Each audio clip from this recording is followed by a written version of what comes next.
Hi, this is Kilo Alpha 8 Sierra Yankee Victor with a short video showing some inexpensive LED lighting I got from Amazon. Here it is off and here it is on. These are just LED lighting bars that cost like $40 for 6 of them.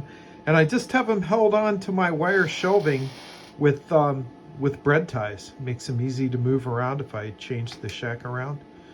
You can see it helps quite a bit. Looks cool too. So anyway, if you're looking for inexpensive lighting options, you might check these babies out. I'm powering them with a floor switch, the kind that are used for Christmas lights, that makes the on and off very easy. This is KA8SYV73.